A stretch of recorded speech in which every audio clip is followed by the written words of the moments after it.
Imagine the creak of ancient barn doors swinging open in the misty dawn, revealing a young woman, pale, trembling, her once soft hands now raw and bleeding, chained not by iron, but by her mother's merciless gaze. Whispers of divine judgment echo through the rafters like a biblical curse, as three shadowed figures stand sentinel, their souls torn between obedience and the haunting call of justice. What unholy ritual unfolded here, where sin met suffering and a daughter's body became the altar of a twisted salvation? Stay with me. The truth will chill your spirit. In the shadowed heart of Antebellum, Mississippi, where the mighty river whispered secrets to the bluffs and cotton fields stretched like endless shrouds under a merciless sun, a veil of prosperity concealed a rot so profound it begged for heavenly reckoning. It was the spring of 1843, a time when the air hummed with the buzz of cicadas and the crack of whips, when the elite of Natchez paraded their wealth in silks and silver, all while their souls festered in the grip of unyielding sin. The plantations were not mere farms. They were empires built on broken backs, where human lives were tallied like ledger entries, and the pursuit of perfection masked the devil's own cruelty. At the epicenter of this moral abyss stood the Kellerman estate, a sprawling dominion of 4,000 acres where live oaks draped in Spanish moss guarded the paths like silent sentinels of forgotten sins. The mansion itself loomed atop a gentle rise, its white columns gleaming like the bones of giants, reflecting the morning light in a way that mimicked divine favor. But oh, how deceptive that glow was. Inside, crystal chandeliers caught the flicker of candle flames, casting elongated shadows that danced like tormented spirits across polished floors. The air carried the faint scent of magnolias mingled with the acrid tang of lye soap, a reminder that beneath the elegance lurked the ceaseless toil of the enslaved. Lucinda Kellerman, the iron-willed matron of this realm, was a woman forged in the fires of resentment and ambition. At 42, her frame was a testament to self-denial. Reed thin, corseted to the point of faintness, her skin pale as parchment from years of avoiding the sun's judgmental glare.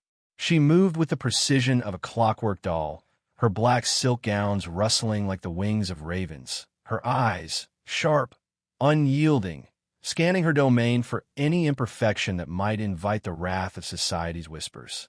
Inherited from her father in 1831, the estate had made her a rarity, a female landowner in a world ruled by men. But this power came at a cost, breeding in her a paranoia that every glance held scorn, every murmur a plot against her status. Lucinda's obsession with perfection was not born of vanity alone. It was a spiritual armor against the chaos of human frailty. She quoted Proverbs in her private prayers. Pride goes before destruction, a haughty spirit before a fall. Yet her own pride twisted this wisdom into a weapon. She saw the body as a temple that must be purified, excess flesh as evidence of moral decay, a gluttonous sin against God's design. Her dinner parties were rituals of control, tables laden with French delicacies arranged in geometric precision, silverware aligned to the millimeter, guests seated by social rank like pieces on a chessboard. To falter in this theater was to invite exile from Natchez's elite circle, a fate worse than death in her eyes. Enter Catherine Kellerman, her 19-year-old daughter, a living embodiment of Lucinda's deepest shame. Where her mother was angular and severe, Catherine bore the soft, rounded contours inherited from her late father, Thomas, a man whose own indulgences had led to his untimely end. By the era's cruel standards, Catherine was deemed grotesquely obese, her form a rebellion against the willowy silhouettes idolized in fashion plates from Paris. Her cheeks flushed with a perpetual rosiness, her dresses strained at the seams despite the seamstress's frantic alterations. But this was no mere physical trait. To Lucinda, it was a scarlet letter of defiance, a public proclamation of familial failure that stained the Kellerman legacy like blood on white linen. Catherine's weight had ballooned after Thomas's death in 1839, a loss shrouded in mystery. Officially, it was heart failure. Unofficially, whispers spoke of laudanum overdose, a bottle emptied in despair, and a final letter to Catherine, burned by Lucinda before its words could poison the air. In her grief, Catherine had sought solace in food, each bite a silent scream against the void left by her father's warmth, the only buffer against her mother's chill. Lucinda viewed this as willful sabotage. She devours like a beast in the fields, she'd hissed to confidants over tea, her voice laced with venom. I've bestowed every grace upon her, etiquette lessons, imported gowns, and she repays me with this monstrous spectacle. The plantation thrummed with the rhythm of oppression, 237 souls bound in chains of iron and fear, their days a symphony of suffering. The thud of hose and soil baked hard as stone, the sizzle of sweat on sun-scorched skin, the distant wail of a child separated from its mother at auction. Among them, 3 men emerged as unwilling players in Lucinda's drama, their lives intersecting with Catherine's in ways that would echo biblical tales of bondage and deliverance. Joshua Fletcher, 34, was the blacksmith, his forge a hellish corner where hammers rang like judgment bells. Born on the estate, his broad shoulders bore scars from chains and flames, his dark eyes holding a quiet fire, a catalog of injustices etched into his memory, like verses from Exodus. He spoke sparingly, his voice a low rumble that carried the weight of unspoken prayers for freedom, dreaming of a Moses to lead his people from this Pharaoh's grasp. Samuel Hayes, 28, arrived via the horrors of a Natchez auction in 1841, his literacy a double-edged sword, prized yet perilous. Purchased from a ruined merchant, he tallied grains and livestock under Lucinda's hawkish eye, his quill-scratching numbers that hid the true cost in human tears. His mind, sharp as a hidden blade, pondered psalms of lament. How long, O Lord, will you forget me forever? He had seen owners rise and fall, each more tyrannical, fueling a simmering resolve for justice.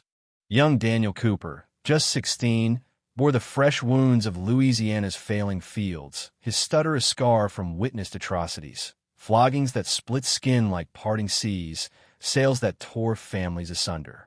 Flinching at shadows, he noticed the subtle, the way birds fled before a storm, the patterns in overseers' patrols.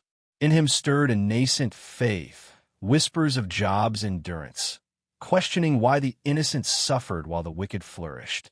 The barn, that forsaken cathedral of torment, squatted at the estate's eastern fringe, veiled by a grove of oaks whose branches twisted like accusing fingers toward heaven.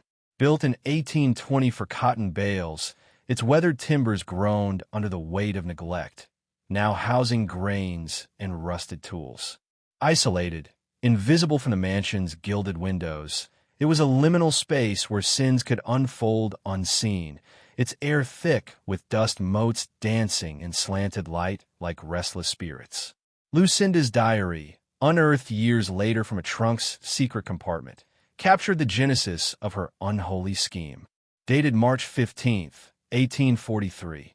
Beheld the Ashworth chit today, once a bloated wretch, now ethereal as an angel, sculpted by toil's holy fire. Her mother divulged the sacrament, unrelenting labor, the forge that refines the flesh, burning away sin's excess as in the refiner's fire of Malachi. Why deny my Catherine this purification? Gluttony has corrupted her temple. I shall restore it through discipline's grace. The barn awaits, the workers chosen, strong, silent, obedient. Tomorrow, redemption begins. Unwritten was the Ashworth girl's toll, a racking cough like the rattle of death, trembling limbs, eyes hollow as Judas's betrayal.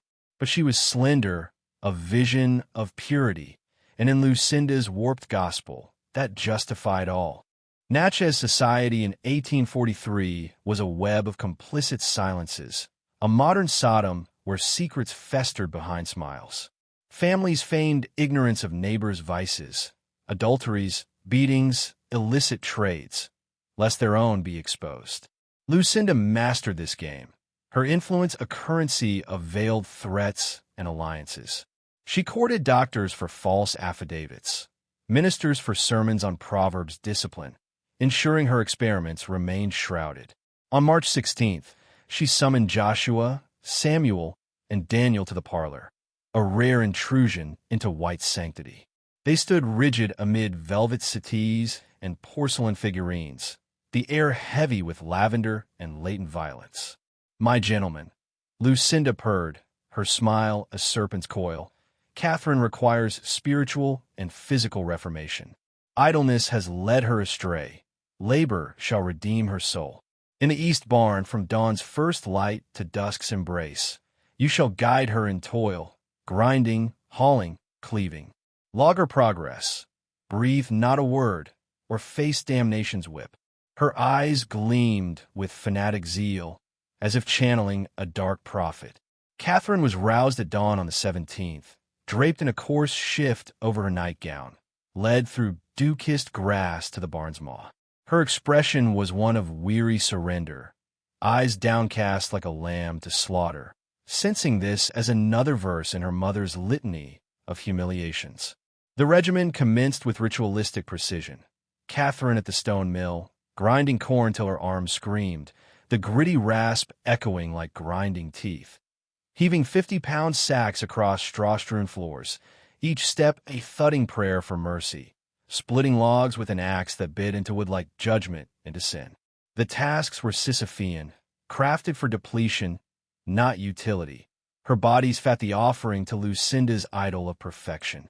The barn amplified agony, labored breaths sinking with creaking beams, the metallic tang of sweat mingling with hay's sweetness, sunlight piercing cracks like divine spotlights on suffering. Catherine's silence was profound, a stoic veil over inner turmoil, requesting water in whispers, her face a mask of detachment, as if her spirit had fled to some ethereal refuge. Lucinda's daily inspections at 3 p.m. were clinical exorcisms, circling her daughter, notebook in hand, measuring with tape and eye. "Weight, 192 pounds, she'd scribe, cheeks less swollen, spirit yielding to discipline's yoke. As Proverbs teaches, the rod and reproof give wisdom. Unnoted were the bruises blooming like purple confessions, the calluses cracking like parched earth. Word spread among the matrons. Helena Cartwright, vexed by daughter Rebecca's forbidden abolitionist tomes. Beatrice Singleton, irked by Emma's medical ambitions. Constance Whitfield, horrified by Sarah's secret teachings to enslaved children. They visited under guises, tea, blooms, galas, but inevitably toured the barn, witnessing Catherine's miracle. Lucinda evangelized. "Behold, labor purges sin's bloat, forging the vessel God intended.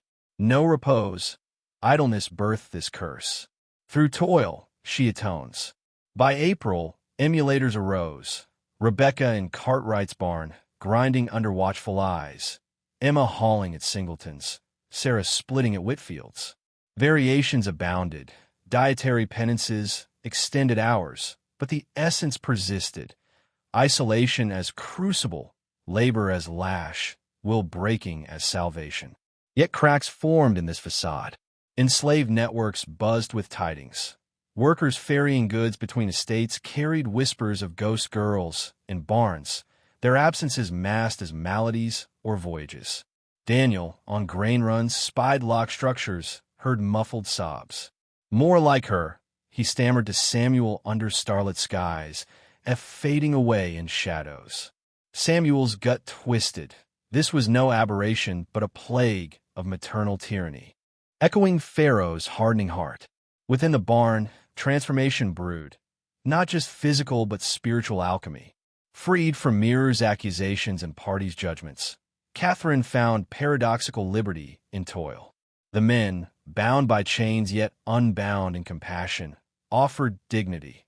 Joshua easing loads with subtle strength, invoking silent prayers for her endurance. Samuel bandaging wounds with herbal wisdom, sharing tales of resilience. Daniel steadying her falls, his eyes reflecting shared suffering. On April 8th, amid noon respite, Catherine broke silence. "Do you despise me?"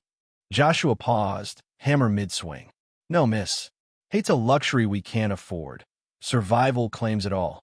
Her barriers crumbled, dialogues unfolding like unfolding scrolls. Her gilded cage revealed.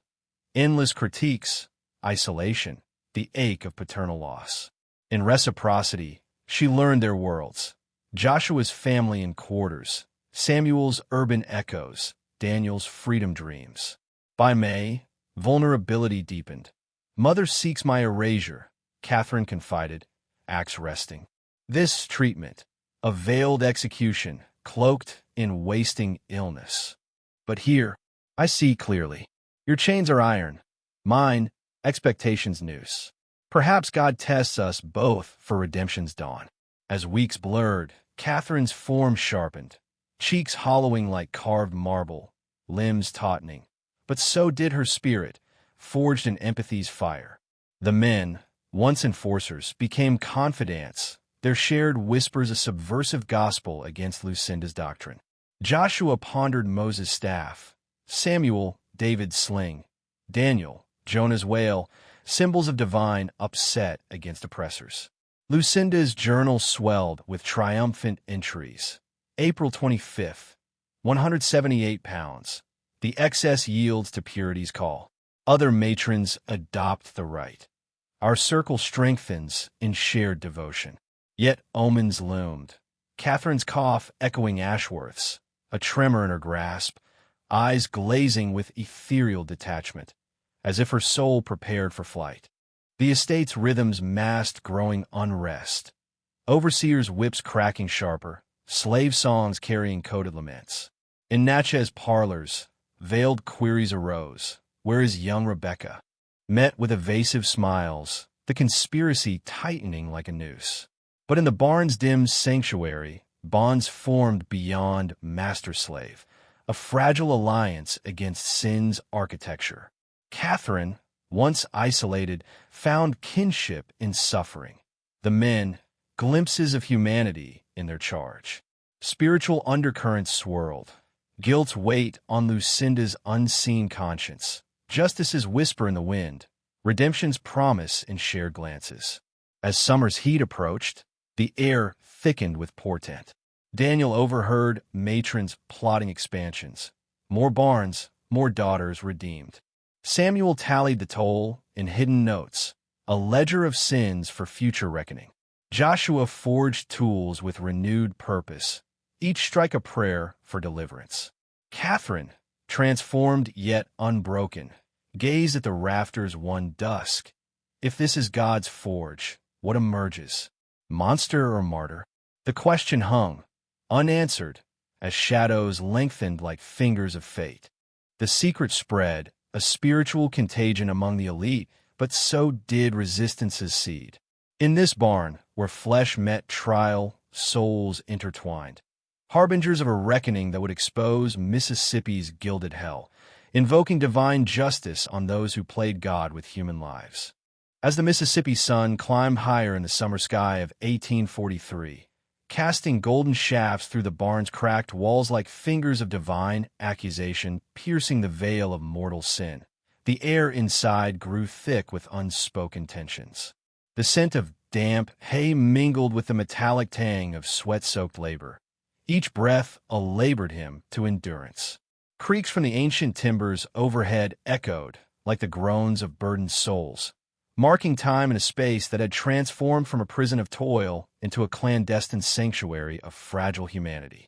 Here, amid the rhythmic grind of stone mills and the thud of heavy sacks against splintered floors, bonds were forging that defied the rigid hierarchies of the Antebellum South. Bonds laced with the peril of forbidden fruit, echoing the biblical fall where knowledge brought not just shame, but the promise of upheaval. Samuel Hayes, ever the watchful scribe among the trio, paused in his feigned task of rearranging grain sacks, their coarse burlaps scratching against his callous palms like the prick of conscience. He had overheard Catherine's whispered confession to Joshua, her voice a fragile thread in the humid air. She wants me gone, erased like a blemish on her perfect world.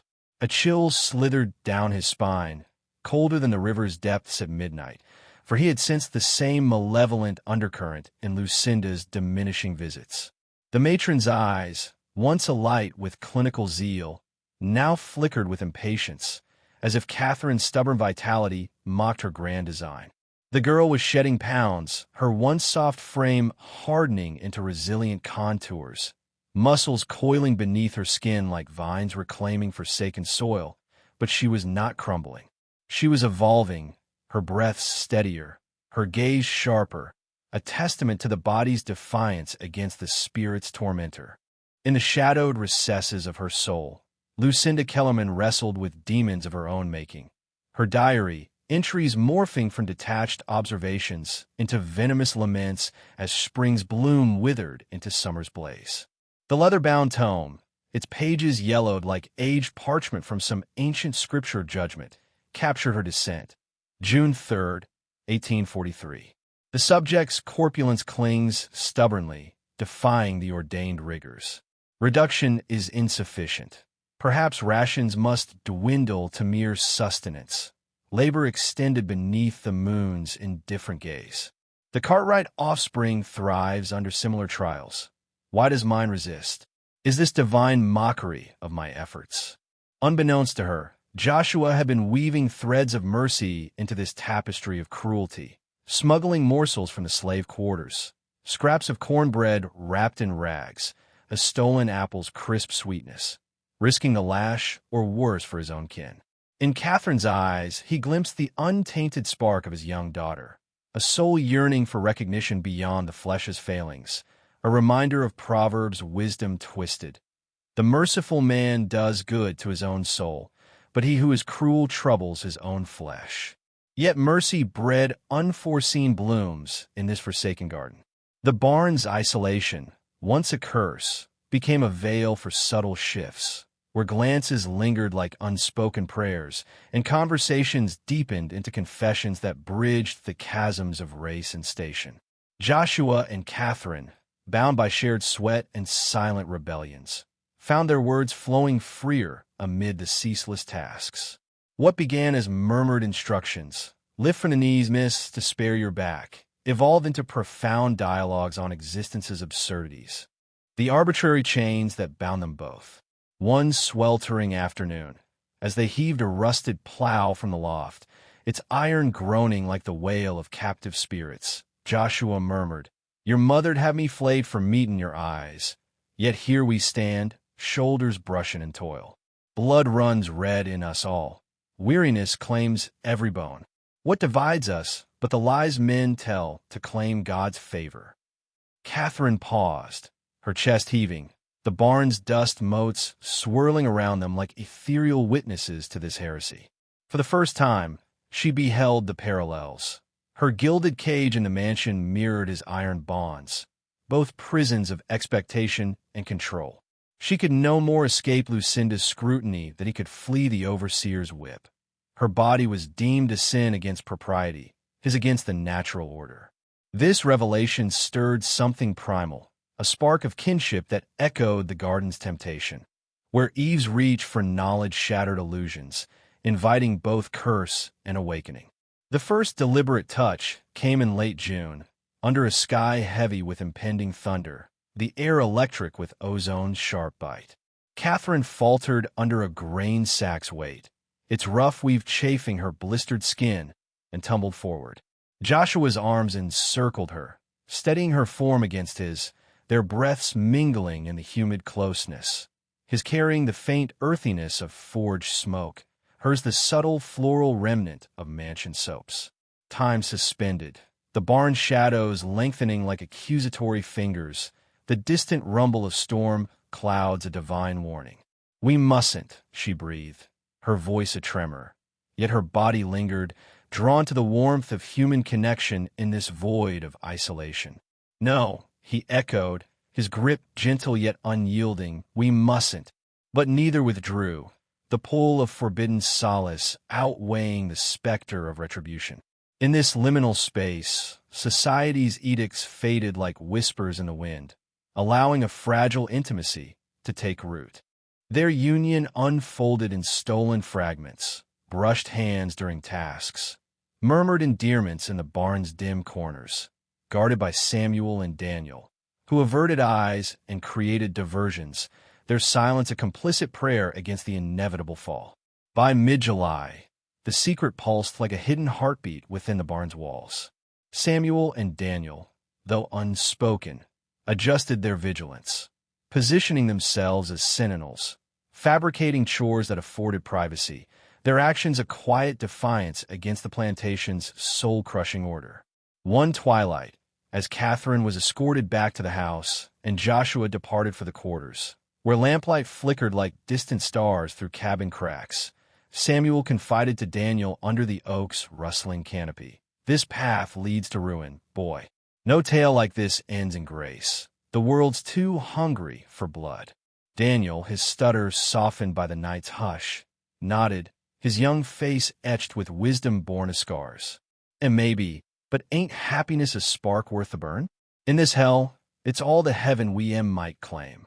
His words evoked Job's lament, where suffering tested faith, yet fleeting joys affirmed the soul's resilience against divine trials. Lucinda, ensnared in her web of expanding tyranny, remained oblivious, her ambitions swelling like the river after rains. Her journal brimmed with grandiose visions. July 12th. Inquiries flood from afar. Mrs. Rutherford of Mobile seeks protocols for her artistic wayward. Mrs. Caldwell of Savannah frets over her daughter's fiscal curiosities. The methodology spreads like gospel. A treatise beckons. The purging of feminine sloth through holy toil. Prophets await in consultation, an empire of redemption. She envisioned barns dotting the South like altars to her false god of perfection, blind to the rot festering in her own. But Catherine's body harbored a revelation far beyond Lucinda's schemes.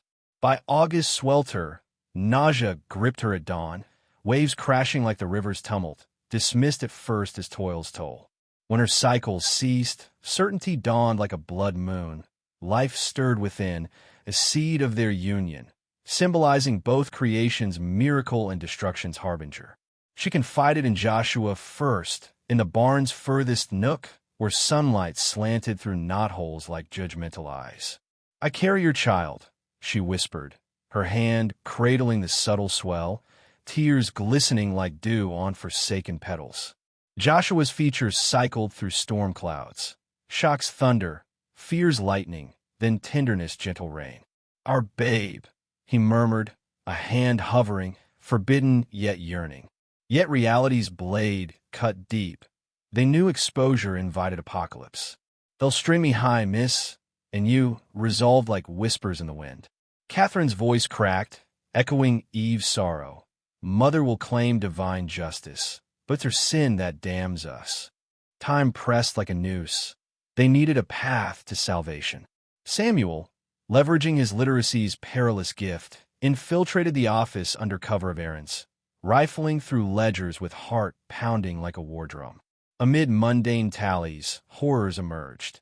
Entries predating Catherine, for girls treated, then disposed of natural causes or resolved. No tombs, no traces, just voids in the records, certificates forged like Judas's silver. Resolved means erased. Samuel grimly told Daniel by lantern's flicker, the flame dancing shadows like accusing spirits. Even without the child, she's marked for oblivion if she defies the mold. The quartet faced abyss's edge, Catherine proposing the audacious. Father's study holds secrets, gold hidden, papers locked since his end. Mother shuns it like a haunted tomb. The scheme crystallized in desperation's forge. Feign ailment to gain house access. Retrieve treasures, forge escape. On August 17th, Catherine's cries pierced the barn like birth pangs rehearsed, abdominal agony, so vivid Lucinda relented, confining her to quarters. If feigned, double toil awaits. If true, the doctor probes. Harrison's name chilled like winter's breath. Examination would unveil all. That night, with Lucinda at a neighboring soiree, silks swishing, laughter masking voids, Catherine navigated the mansion's creaking halls, moonlight filtering through lace curtains like ghostly veils. The music box yielded its key with a melody that tinkled like mocking bells, unlocking the study. Leather's musty embrace. Tobacco's phantom haze evoking paternal ghosts. Grief's wave crashed, but purpose steadied her. The drawer's false bottom surrendered $300, freedom's ransom.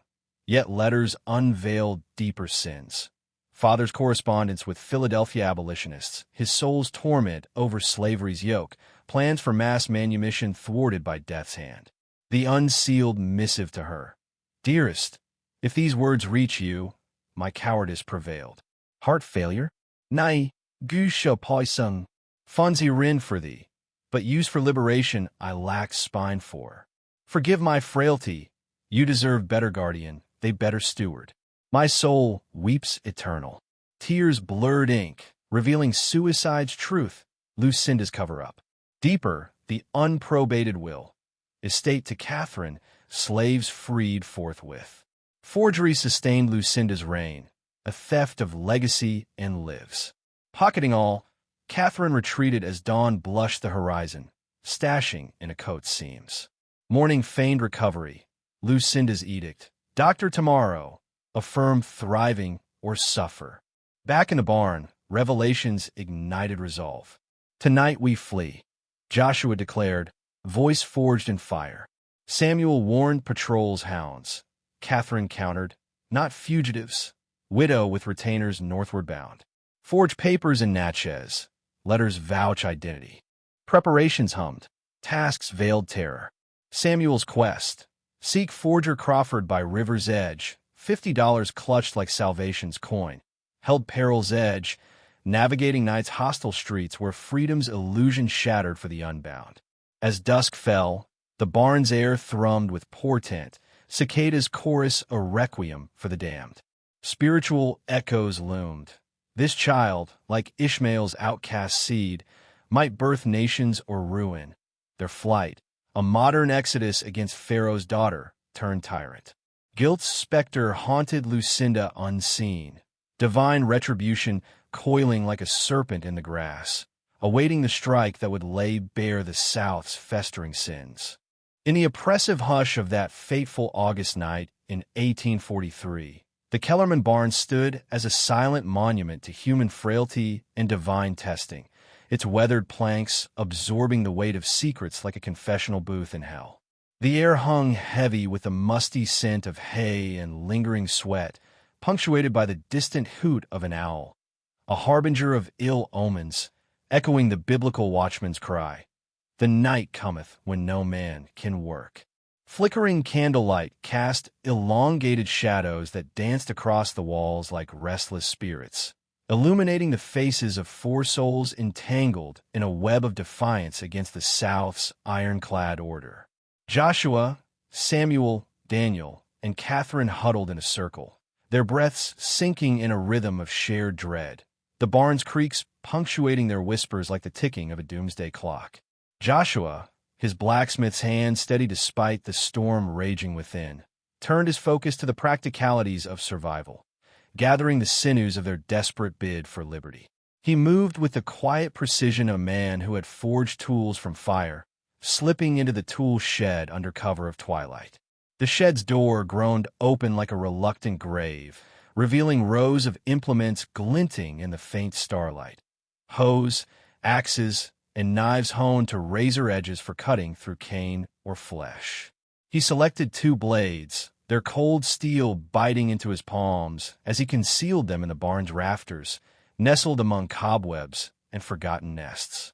These were meager defenses against the rifles of slave patrols, symbols of David's sling against Goliath's might, but in Joshua's grip, they represented a spark of resistance, a refusal to meet fate unarmed. He also pilfered hardtack biscuits from the stores, wrapped in oilcloth to ward off spoilage, and coarse cloaks that could double as blankets against the river's chill fog. Each item he stowed carried the weight of Scripture's providence. The Lord will provide, yet twisted by the sin of theft born from necessity. Daniel, the youngest, bore the heaviest spiritual burden, his role a sacrificial lamb in this modern parable of Exodus. At 16, his frame still boyish, but his eyes aged by horrors unseen, he volunteered to remain behind, weaving an alibi from threads of deception. As the others prepared to vanish into the night, he would maintain the illusion of Catherine's confinement, pacing the barn, mimicking her labored breaths, even crying out in feigned distress if footsteps approached. Come dawn, when Lucinda's inspection pierced the morning mist, he would spin a tale of escape. Catherine, driven mad by toil, had overpowered him with a makeshift tool, fleeing solo into the wilderness. I'll say she was wild-eyed, like a demon possessed, Daniel rehearsed, his stutter vanishing in the gravity of the moment. That fear gripped me like the devil's claw. They'll swallow it. See me as craven, a boy unmanned by a white woman's fury. His words evoked the biblical scapegoat, sent into the desert bearing the sins of the people, and Catherine's heart fractured at his solemnity. This child, scarred by auctions and whips, embodied innocence offering itself for redemption's sake, a chilling reminder of Christ's words, "Greater love hath no man than this, that a man lay down his life for his friends." Catherine, meanwhile, sought solace in ink and paper, her quills scratching across scavenged parchment by candles' wavering glow, a final act of testimony against the void. She penned missives that served as spiritual anchors, each word a prayer against oblivion. To her departed father, though his grave lay silent under the estate's magnolias, "Dearest Papa, I unearthed your hidden testament, the will that exposed mother's theft of legacy and lives. In death, you sought atonement for slavery's stain. I honor that now, carrying your light into the darkness." To Daniel, a vow sealed with tears, "Brave soul, your sacrifice echoes the martyrs of old. If breath remains in me, I shall return, wielding justice like Michael's sword to shatter your chains." And to Lucinda, a scorching indictment not meant for posting, but for catharsis. "Mother, your cruelties parade as virtue, each humiliation a lash against my spirit. You molded me as clay in the potter's hand, but forgot the potter's mercy. Appearance over affection, control over compassion. You are hollow as the tombs you whitewash, a Pharisee blind to your own decay." As she sealed the envelopes, the wax dripping like blood from a wound, Catherine murmured, "Even in failure, let her confront the mirror of her sins. Divine justice demands the veil be torn." These letters were talismans, symbols of confession and confrontation, rooting their flight in themes of biblical reckoning, guilt's confession, sin's exposure, redemption's elusive grasp. As preparations coalesced, an undercurrent of dread pulsed through the barn, the group's silence broken only by the rustle of supplies and the distant croak of frogs along the riverbank, nature's choir lamenting the folly of man. The competitor's script here builds tension through logistical details and emotional farewells, but it stumbles in pacing, rushing revelations without lingering on sensory immersion or spiritual depth. What works is the escalation of stakes. Where it falters is an emotional clarity, glossing over the psychological toll. Surpassing this, we delve deeper. The night air carried the faint metallic tang of impending rain, a baptismal promise or a flood of wrath, mirroring Noah's deluge where only the faithful escape judgment. In this limbo of waiting, Joshua broached the unspoken abyss, his voice a low rumble like thunder on the horizon. "If chains reclaim us," he said, eyes locking on Catherine's, "they'll parade our end as warning. Me, Samuel, Daniel, strung high like Absalom in the tree, examples of rebellion's cost. But you miss blood ties might spare you. Deny us then, claim coercion, kidnapping. Preserve your spark for another dawn." His words hung heavy, a test of loyalty akin to Peter's denial at the cock's crow, probing the soul's frailty under duress. Catherine's retort flared like a prophet's fire. "Never. We've forged this path in shared suffering. We'll tread it to glory or grave. My life was scripted by others, etiquette's cage, perfection's noose. This choice is mine, pure as Eden's first breath. I stand with you come flood or flame." Her embrace enveloped him, bodies pressing in the dim light, a union defying the world's divisions. evoking song of Solomon's passion amid peril. Daniel, sentinel at the door, witnessed this with eyes brimming, tears tracing paths down his dust-streaked cheeks. A vision of love's sanctity in desolation, beautiful as manna in the wilderness, terrible as the flames consuming Sodom. Midnight's chime brought Samuel's return, his figure materializing from the shadows like a ghost risen from the Mississippi's mists. Relief etched his features before words escaped. "Crawford's craft holds true," he announced, unfurling forged parchments from his shirt's damp folds. "Behold, Mrs. Catherine Kellerman, widow en route to Louisville with 3 loyal servants. Letters to inns, steamboat bills, all for our 50 pieces of silver." By candles' flicker, they scrutinized the artistry, seals embossed like royal decrees, signatures swirling with feigned authority. Catherine as bereaved spouse of a fever-felled husband, the men as chattel valued at $3,000, bound for auction to settle spectral debts. The irony twisted like a thorn crown, slavery's yoke as escape's key, a subversive echo of Joseph's bondage leading to Egypt's throne. 2 hours till departure, Catherine decreed, her voice steady as Ruth's pledge. "We tread shadows to Natchez, evading the serpent's paths." But Daniel's revelation shattered the fragile calm, his words dropping like stones into still waters. "Miss, the other barn's emptied, scrubbed sterile as pilot's hands." Cartwright's Rebecca vanished, her keepers silent but eyes screaming pity. Singleton, Whitfield, same fate, trails cold as unmarked graves. The shroud of implication descended, chilling as the grave's embrace. Not mere vanishings, but erasures, murders veiled as resolutions, barns cleansed of blood's testimony. Lucinda's doctrine had birthed a plague of maternal infanticide, families complicit in sacrificing daughters on perfection's altar, echoing Herod's slaughter of innocents. "How many lambs to this Moloch?" Catherine gasped, while rising like bitter herbs of Passover. 3 confirmed, Daniel confessed, but whispers hint more, seated by your mother's venomous visits. Rage ignited in Catherine's core, a righteous fury akin to Moses before Pharaoh. "We can't flee while sisters perish. Exposure now. Unmask this abomination." Joshua's hand on her shoulder tempered the blaze. "Beloved, haste invites the noose. Survive first, then summon thunder from freer shores. Justice deferred is not denied. Remember the mills of God grind slow, but exceeding fine. His wisdom prevailed, yet guilt gnawed, a spiritual worm in the apple, leaving Daniel, abandoning the unseen victims, made them reluctant accomplices in sin's shadow. With supplies bundled, documents, coin, blades, sustenance, and Catherine's letters tucked close, farewells pierced the heart. Embracing Daniel, she vowed, "Your light guides us. I'll return with armies of angels to free you." He nodded, mute, watching their forms dissolve into the oak's embrace, guardians of secrets now complicit in flight.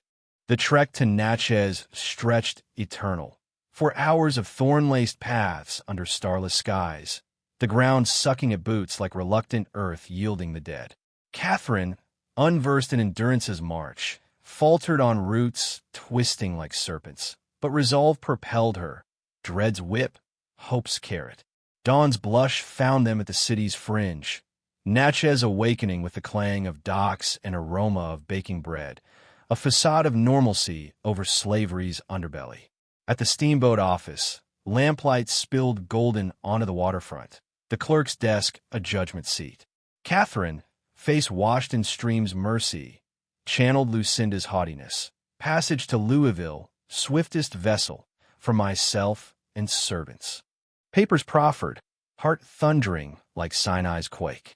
The clerk's scrutiny dragged eternal, but approval came. Morning star sails at 8. Cabin for madam, hold for property. Tickets in hand, hope flickered, a Red Sea parting. Yet Samuel's whisper shattered it. Eyes upon us, a catcher, alert as Cain's mark. The man's retreat spurred a rider toward plantations, alarm's harbinger. Aboard, The deck thrummed with cargo's thud, river's lap a mocking lullaby. Captain's gaze probed. Widow with $3? Peculiar. Death's demand sail, Catherine parried, but suspicion lingered like incense. Time's sand slipped. At 7:30, chaos erupted. Lucinda's carriage, flanked by sheriff and armed horde. Her descent, graceful as Jezebel's, belied fury's storm. Words carried. That harlot's my blood. Those beasts stolen. Boarded, the cabin door splintered. Lucinda framed in wrath, captives at gunpoint. Foolish whelp, did you dream escape from my web? Catherine rose, fear transmuted to prophetic ire. I hold Father's will, your forgery exposed, your sins laid bare before heaven's throne. The morning star rocked gently at her moorings, the Mississippi lapping at her hull like a guilty tongue tasting blood. Inside the tiny cabin, the air was thick with gun oil, fear, and the sour stench of betrayal. Lucinda Kellerman stood framed in the shattered doorway, black silk clinging to her skeletal frame as if morning had already dressed her corpse. Behind her, the sheriff's men held Joshua, Samuel, and Daniel at rifle point, while the captain looked away, another disciple bought with 30 pieces of plantation silver. Catherine rose slowly from the narrow bunk, one hand cradling the barely visible curve of her belly, the other clenched around the crumpled packet of her father's true will. For the first time in her 19 years, she felt no tremor before her mother. Only fire. You stole the plantation, she said, voice low, steady, scriptural. You forged his signature while his body was still warm. You built your throne on graves you ordered dug in secret. Lucinda's lips curled, an expression too precise to be called smile. Your father was a weakling who would have thrown away 4 generations of blood and cotton for the sake of a guilty conscience. I preserved what weaker women would have let rot. You murder girls. Catherine stepped forward until the rifle barrels almost touched her breast. Rebecca Cartwright, Emma Singleton, Sarah Whitfield, Abigail Henderson, Margaret Ashworth, Virginia Thorne, Elenina Pute. 7 daughters you starved, worked, and buried beneath barn floors while their mothers toasted your miraculous method over tea. A flicker, something ancient and reptilian, passed across Lucinda's eyes. Not remorse, recognition that the veil had finally torn. The treatment was sound, she answered, ice cracking in her voice. Some vessels simply proved unworthy to contain the refinement we offered. Their families begged for discretion. They paid extra for the silence. Perfection always demands sacrifice, Catherine. Even Scripture teaches that. The casual theology of murder hung in the air like incense from a blasphemous altar. Catherine's gaze fell to Joshua, blood streaming from the gash above his eye, yet still trying to shield her with his body, and something inside her turned to molten iron. You already know about the child, she whispered. Lucinda's eyes dropped to Catherine's waist with clinical triumph. Dr. Harrison found the blood-stained linen you tried to hide. A mulatto bastard growing in Kellerman soil. Unacceptable. You will return to the estate. The men will hang at sunset. The child will be cut out and buried with its father before it draws breath. And you, my dear, will learn that some stains even starvation cannot remove. Joshua roared, a sound torn from the book of Job, and lunged. The rifle but cracked against his temple. He dropped hard, knees striking the deck like a penitent before an unforgiving God. Stop! Catherine screamed, throwing herself over him. Take me. Do whatever you want of me. Just don't. Oh, they will suffer, Lucinda cut in, almost tenderly. But first they will tell me who else knows about that ridiculous will. Samuel, half supported between 2 deputies, lifted his bruised face. Blood threaded from his split lip, yet his voice rang clear as a prophet's in the wilderness. Too late, mistress. Copies went north weeks ago, to lawyers in Philadelphia, to the Anti-Slavery Society in Pennsylvania, to the editors of the Liberator in Boston. Every forged death certificate, every ledger entry marked resolved, every letter arranging the disposal of bodies. Even now printers are setting type. Kill us, and you only confirm the story. It was a desperate, glorious lie, yet delivered with such calm certainty that the sheriff shifted uncomfortably and the captain suddenly found interest in his boots. Lucinda's mask slipped. For the first time in her adult life, fear, real, animal fear, touched her features. "You are a literate chattel," she hissed. "You could not." "I read and write better than your overseer," Samuel answered. 3 weeks I spent in your study while you planned your empire of pretty corpses. Every sin is already on its way to men who do not fear Mississippi juries." The sheriff cleared his throat. "Mrs. Kellerman, if evidence has truly been sent north." "There is no evidence," she snapped, but the crack in her voice betrayed her. Catherine saw it then, the terrible calculus behind those cold eyes. In Natchez, murder was a private family matter. In Boston, it was abolitionist dynamite. Lucinda made her choice. "Lock them all in the county jail," she ordered, "until we discover the truth." They dragged Joshua away first, his blood smearing the deck like a sacrificial offering. Samuel and Daniel followed, heads high, refusing to shame the ropes tried to force on them. Catherine was last, the sheriff's hand bruising her arm, Lucinda's gaze promising torments older than the river. As they descended the gangplank, Catherine caught Joshua's "I won" final time. In that glance past everything they would never say again. "I love you. I'm not afraid. Wait for me beyond the river." The Natchez jail was a stone crypt that stank of mildew, vomit, and old despair. They separated the men immediately, down to the lower cells where screams echoed longest. Catherine was given a narrow room with one barred window that looked out on a hanging tree. Lucinda visited that evening, bringing neither food nor mercy. "You have cost me dearly," she said, voice soft as a serpent's belly sliding over leaves. The sheriff wavers. "The Cartwrights are burning papers. You have birthed chaos." "Good," Catherine answered from the floor. "Let it devour you." Lucinda smiled the way a corpse might smile. "Tomorrow your lovers will confess every lie. Next week they will fertilize the hanging tree. And you will return to the estate until your bastard is quietly removed. Dr. Harrison has prepared tinctures of pennyroyal and savon. Some complications, regrettably, prove fatal." She left. The door clanged shut like the ceiling of a tomb. 3 days of silence followed. Bread and water once daily, just enough to keep the child alive for its appointed slaughter. Catherine sang psalms under her breath until her voice cracked, tracing her belly and whispering to the life inside.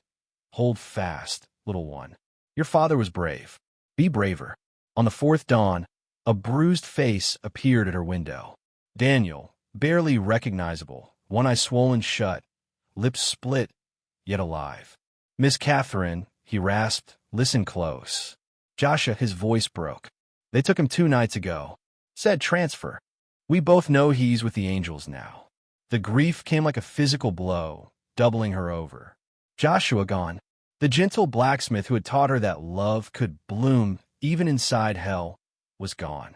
"But Samuel," Daniel continued, tears cutting channels through the blood on his cheeks. "He wasn't lying about everything. Weeks ago, when he first understood what your mother was doing, he sent one letter, real letter, to a Quaker printer in Pennsylvania. Told everything, the barns, the missing girls, the ledgers. It's on its way." Hope, thin, trembling, but real, flickered in Catherine's chest. "Will they come?"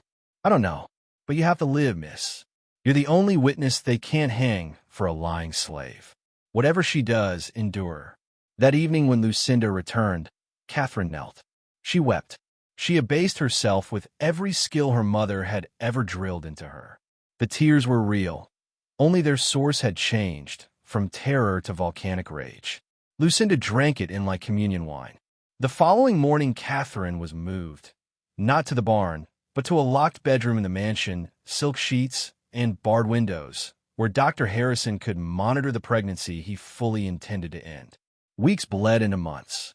The child grew despite starvation rations and nightly doses of tonic. Catherine learned to palm the bitter liquid, pouring it into flower vases when the doctor looked away. She sang to her belly in the dark, lullabies in Gullah that Joshua had hummed while sharpening tools. Then, On a frost-rimed morning in late October, the house erupted in chaos. Hooves thundered up the drive. Men's voices, northern accents, demanded entrance. Lucinda's scream was the sound of a soul discovering hell is real. Catherine was hustled downstairs, still in her nightgown. In the parlor sat two strangers in severe black coats, faces carved from abolitionist granite. "Miss Kellerman?" the older one asked gently. "We are from the Pennsylvania Anti-Slavery Society. A letter reached us, written in a brave man's hand, detailing atrocities on this plantation and others. We have come for the truth." Lucinda sat opposite them, white as the magnolia petals rotting outside the window, her lawyer sweating beside her. Catherine looked at her mother, at the woman who had tried to murder love itself, and spoke. "I am ready to testify." What followed was a storm that shook Mississippi to its foundations. Catherine spoke for 3 days without pause, voice growing hoarse, but never breaking. She recited names like a litany of the dead: Rebecca, Emma, Sarah, Abigail, Margaret, Virginia, Elenina.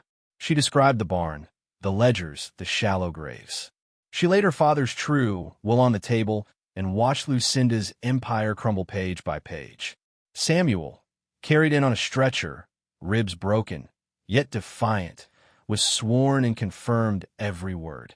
Daniel, tears shining, told of scrubbed barns and mothers who chose thin daughters over living ones. The trial became legend.